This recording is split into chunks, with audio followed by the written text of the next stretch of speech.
Hello guys, today's lesson is on gas laws and kinetic theory. Today, we'll be able to learn and understand gas laws and the kinetic theory and different types of pressure and atmospheric pressure that it has on gases. Today we'll be able to recognize and know what the laws are and how to use them. Also, we'll learn what is kinetic energy and theory and what symbols and equations to remember and how to differentiate between the different types of laws. So first, in brief, we'll be talking about what is kinetic theory and what we should know about it. Later, we'll go in details. The kinetic theory describes a gas as a large number of submicroscopic particles, atoms, or molecules, all of which are in constant rapid motion that has randomness arising from their collisions with each other in the walls of the container, or in the air itself. Now, let's learn about what the kinetic molecular theory actually is. Let's talk about the characteristics and what's true about all the gases. So, the first rule is gases are made up of particles with no defined volume but defined mass. Volume is minuscule compared to the distance between volume. The next rule is number 2. Gas particles undergo no intermolecular attractions or repulsions. Particles possess no potential energy and their total energy is equal to their kinetic energies. Now we'll be talking about number 3. Gas particles are continuous and go in random motion. There's no knowing where they'll go. They go everywhere. Number 4. Collisions between gas particles are completely elastic. No loss or gain when particles collide. And lastly, number 5. Average kinetic energy is the same for all gases at a given temperature. Now we'll be talking about how gases are compressible, but they also can diffuse. Alright, so in this slide, we explain how gases are compatible and also diffuse. Gases consist of tiny molecules bouncing off each other because there's so much space in between them. It is easily compressible because when you compress the molecules together, the particles will run into each other more often because you're lessening the space between them.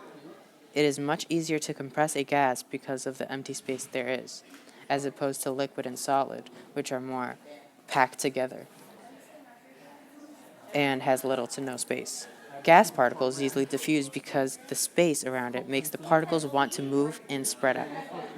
The molecules diffuse all over the places because they bounce around randomly in different directions.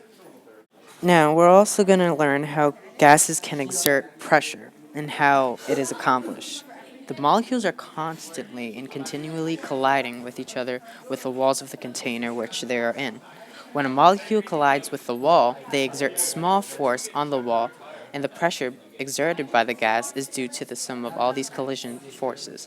The more particles that hit the walls, the higher the pressure. Just like the lower they hit the walls, it's lower pressure than if it would be hitting it more.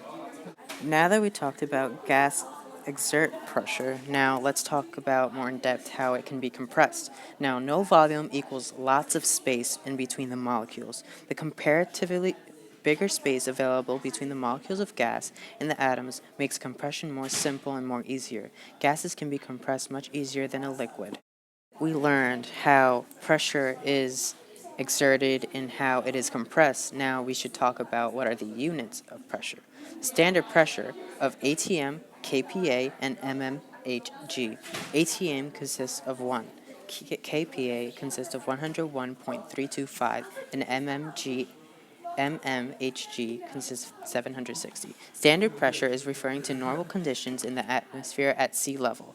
Standard pressure is often used for measuring gas density and volume. Okay, now let's talk about volume of a gas, how it's measured, what are the units, what are the laws that go into it. Now, we obviously know that the variable for volume is a capital V and the units in liters is a capital L. Equally proportionate to pressure with T, which means temperature, as the constant, inversely less pressure equals more room, which is Boyle's law. Using a gas syringe, which withdraws a certain volume of gas from a closed system or chemical reaction. Alright, So now let's talk about how temperature is always expressed. The variable T is used for temperature, and units is in Kelvin, which is a capital K. We use the STP, standard temperature and pressure. Temp, O, Celsius, or 273 K. Constant 1 volume and pressure are being changed. It's why it's proportional. This is the Boyle's law that's being used. And Charles' law is volume is directly proportional to temperature when P, which is pressure, is constant. We use this to express what temperature is. Alright, so now we're going to be talking about different equations and how to convert from Fahrenheit to Celsius and Celsius to Fahrenheit and so on to Kelvin, and how to use these equations to find the temperature you're desiring. So we see now here in the first slide on the practice problems that question on how to turn Fahrenheit, so we used Celsius degree and we plugged it into the equation and we came out to what the Fahrenheit is going to be. Now guys, let's try this for yourself.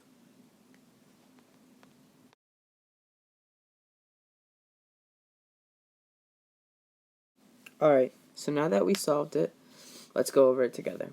So we see with 37 Celsius, we plugged it into the equation and we got 98.6. And for the second equation, we plugged in 10 Celsius and we got 50. And for the third one, 3 Celsius, we got 37. Alright, let's move to the next set of practice problems. Now we're going to convert from Fahrenheit to Celsius. Now the equation is Celsius equals 5/9 times Fahrenheit minus 32. We have 82 Fahrenheit, 70 Fahrenheit, and 32 Fahrenheit. Try to plug in everything in the equation and see what you get.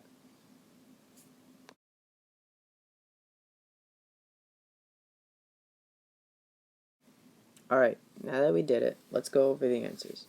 So now that we have the equation, C equals 5/9 times F minus 32, we plug in the Fahrenheit into the equation. So when we plug 80 into the equation, we get 26.6 Celsius.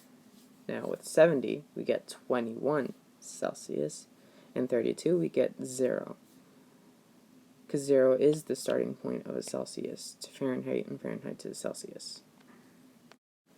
Alright, so now let's learn how to convert Celsius into Kelvin. The equation's pretty easy. What you do, you just plug in the Celsius and you add it to 273.15. Now, once you do that, you have your Kelvin. Let's try that.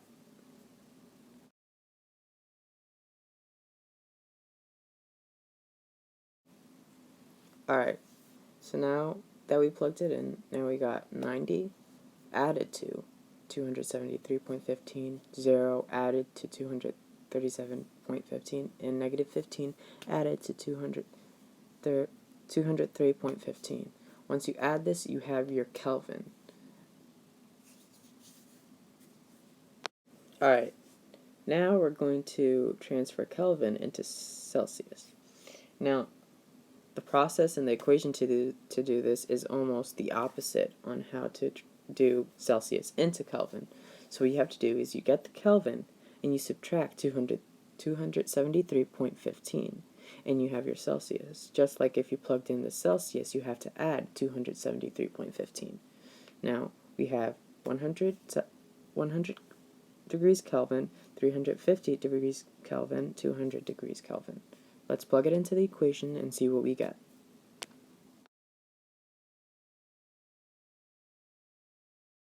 Alright, now that we did it together, let's see what our answers are. So, when we get 100 Kelvin subtracted by 273.15, that's our Celsius now. Just like 350 minus 273.15, that's our Kelvin. 200 Kelvin minus 273.15, you'll get your Celsius.